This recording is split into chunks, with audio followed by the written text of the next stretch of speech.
George Washington Part 1, From Plantation Boy to Provincial Officer, where he's 1732-1754. Chapter 1, A Virginian by Birth. Their birth, family, and early environment. George Washington was born on February 22, 1732, in Westmoreland County in the Tidewater region of colonial Virginia, a British possession along the Atlantic seaboard of North America. He entered the world not as a poor commoner and not as a great aristocrat, but as the son of a middling planter family that owned land and enslaved laborers, placing him in the broad middle ranks of Virginia's gentry. This environment, shaped by tobacco agriculture, the Anglican Church, and a rigid social hierarchy, formed the backdrop of his early years and planted many of the ideas and habits that would later influence his leadership. His father, Augustine Washington, had been born into modest circumstances for a planter, but gradually improved his position through marriage, land acquisition, and business ventures. Augustine owned several plantations and engaged in ironworks and other enterprises, reflecting the entrepreneurial spirit of many colonial landowners who sought to diversify beyond tobacco when possible. His mother, Mary Ball Washington, came from a family of some standing but without great wealth. Their marriage united two respectable but not top-tier families within Virginia's stratified society, giving George a background that combined aspiration with a need for advancement through effort. In the 1730s and 1740s, Virginia was a slave society, and the Washington household was no exception. Enslaved Africans and African Americans worked the fields, maintained the homes, and contributed to the family's fortunes. As a child, George grew up surrounded by this system, seeing enslaved people as part of the daily fabric of plantation life. It was an arrangement accepted and rarely questioned in his world, even though it stood in tension with later ideals of liberty and equality that he would champion in the Revolutionary era. Washington's early years involved several moves that reflected his father's land holdings and ambitions. He was born at Pope's Creek, also known as Wakefield, but the family later relocated to a property near the Rappahannock River outside Fredericksburg, often referred to as Ferry Farm. These moves exposed him to different parts of Virginia's landscape and economy. Riverfront plantations tied to Atlantic trade, small local communities, and the rhythms of tobacco cultivation and export. The young Washington thus experienced Virginia as a network of plantations, waterways, and emerging towns, all tied into the broader British Empire. In 1743, when George was about 11, Augustine Washington died, leaving Mary Ball Washington a widow with several children. This event significantly affected George's path. Augustine's death meant that the family's properties were divided among his children from two marriages, with the eldest son from the first marriage inheriting the main estate at what would later be Mount Vernon. George received a smaller inheritance, land and some enslaved people, but not the principal family seat. This inheritance pattern, common in Virginia, both constrained and motivated him. He was not destitute, but he also was not fully established. He would need to rely on his own efforts, connections, and talents to rise. Mary Washington's strong-willed nature and protective approach to her children influenced George's discipline and sense of duty. She managed Ferry Farm and kept close control over finances, which sometimes frustrated her ambitious son, who yearned for opportunities beyond the farm. Nonetheless, the combination of moderate means, exposure to plantation management, and a network of relatives and neighbors in the gentry placed George Washington in a position to seek advancement in a society that rewarded land, honor, and service. Chapter 2, Learning the Measure of Land, education, character, and surveying. Unlike some of his later compatriots, such as John Adams or Thomas Jefferson, George Washington did not receive a classical education or attend college. His schooling was relatively brief and practical, focusing on basic literacy, arithmetic, and business skills. Yet he displayed a serious and self-directed approach to learning, reflecting an early understanding that self-discipline could compensate for limited formal education. As a youth, Washington copied and studied a collection of rules of civility and decent behavior, which offered guidance on manners, self-control, and social interaction. This exercise was more than rote writing. It became part of his lifelong effort to cultivate a composed, courteous, and dignified public persona. He learned to listen more than he spoke in large gatherings, to control his temper, and to conduct himself in a way that earned respect. These habits would later define his leadership style, where he often communicated more through presence and example than through elaborate speeches. Mathematics and geometry, which he absorbed in his youth, proved valuable when he pursued surveying.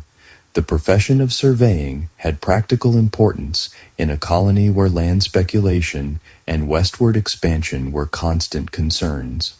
Through family connections, including the powerful Fairfax family, Washington obtained opportunities as a young surveyor in the Shenandoah Valley and along Virginia's frontier. In his mid-teens, he joined expeditions to map and measure lands beyond the settled Tidewater region, often enduring rugged conditions, simple lodgings, and exposure to the elements. This surveying work shaped Washington in several ways. First, it honed technical skills. He learned to use compasses, chains, and other instruments with precision. Second, it gave him an intimate understanding of the American landscape, rivers, mountains, forests, and routes. That would later be crucial in military planning. Third, it exposed him directly to the tensions and opportunities of the frontier, where indigenous nations, colonial settlers, and land companies all had competing claims. On these journeys, Washington interacted with indigenous peoples, traders, and frontier settlers. And he witnessed both the possibilities of land and the conflicts over who would control it. From an early American perspective, land represented wealth, status, and security. Washington's experiences confirmed that those who understood and controlled land would shape the future of the colonies. He began to invest in land himself, building a personal stake in the westward movement that would later intersect with imperial rivalries between Britain and France. The work also taught him resilience and resourcefulness. Nights spent in makeshift shelters, dealing with weather, illness, and the uncertainties of travel, toughened him physically and mentally. Washington developed a capacity to endure hardship without complaint, a trait that would become legendary during later campaigns in the Revolutionary War. He also gained confidence in his ability to manage men and projects, as he sometimes led small surveying parties and coordinated logistics. By his late teens, Washington was emerging as a young man with a mix of practicality and ambition. While he lacked the polish and education of some older Virginia gentlemen, he compensated with industry, reliability, and a growing reputation for competence.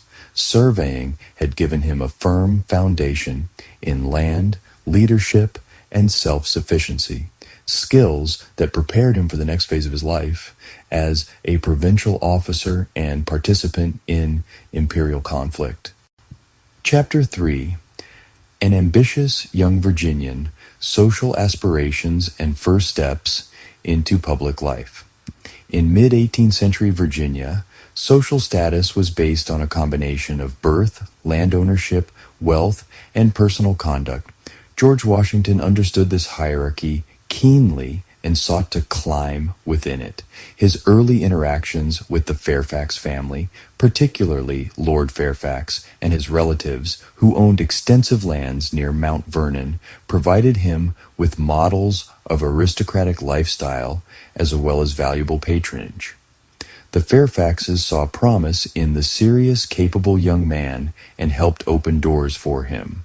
Washington carefully cultivated the appearance of a gentleman. He paid attention to dress, posture, and conversation, learning to move comfortably in elite circles even as he remained aware of his relatively modest beginnings. He kept accounts and correspondence in a meticulous hand, building a reputation for orderliness and trustworthiness.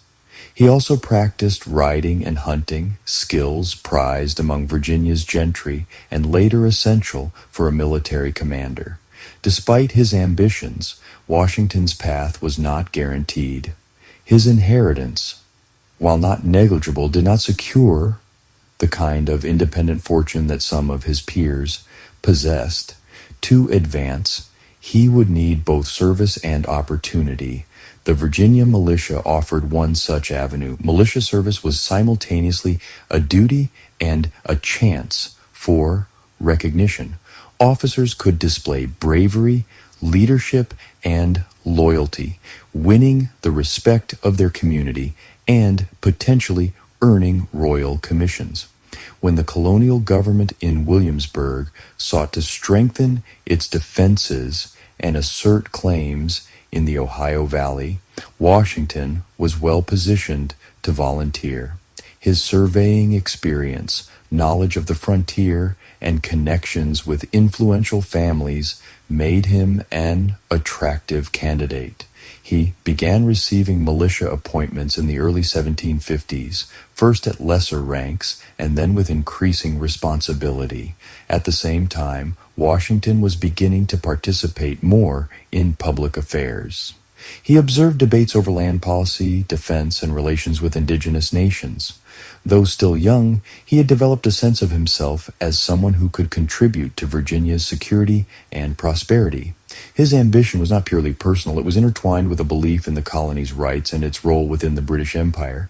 Yet, Washington remained conscious of the need to prove himself. He carefully recorded his activities and sought to present them in a favorable light to superiors and potential patrons. He knew that success in military ventures, especially on the contested frontier, could propel him forward. The stage was set for him to step into a larger role as tensions between Britain and France in North America escalated. Chapter 4, The Edge of Empire, The Road to the 7 Years' War. By the early 1750s, the Ohio Valley and surrounding regions had become a focal point of imperial rivalry. Both Britain and France laid claim to the territory, while indigenous nations, including the Iroquois and various Ohio Valley tribes, pursued their own interests and alliances. Land companies backed by Virginia interests, such as the Ohio Company, sought to survey and settle lands west of the Appalachians, envisioning profitable expansion. The French responded by building a chain of forts from the Great Lakes down toward the Ohio River, aiming to link their holdings in Canada with those along the Mississippi. British officials in Virginia and London interpreted this move as a direct challenge to their chartered claims and future expansion. A clash seemed increasingly likely, even if no one yet anticipated the global scale of the eventual conflict, known in Europe as the 7 Years' War, would reach. In this fraught context, the governor of Virginia, Robert Dinwiddie, decided to send a diplomatic mission to warn the French to withdraw from what Britain considered its territory. In late 1753, he selected George Washington, then about 21 years old, to carry his letter to French commanders in the Ohio region. This assignment placed Washington at the heart of imperial maneuvering and demonstrated the confidence colonial authorities had begun to place in him. The journey was arduous. Washington traveled hundreds of miles through wilderness, accompanied by a small party that included a guide and an interpreter. He crossed rivers, braved harsh winter conditions, and navigated territories where alliances and tensions were complex. He met with indigenous leaders to assess their positions and seek support, learning firsthand about the diplomatic landscape beyond the settled colonies. Upon reaching the French outposts, Washington delivered Dinwiddie's message and received a polite but firm reply. The French intended to remain and build additional fortifications. Washington's detailed journal of the mission, later published, provided valuable intelligence on French strength and positions, as well as an account that burnished his own reputation as a capable and courageous agent of the colony. The failure of diplomacy only heightened tensions.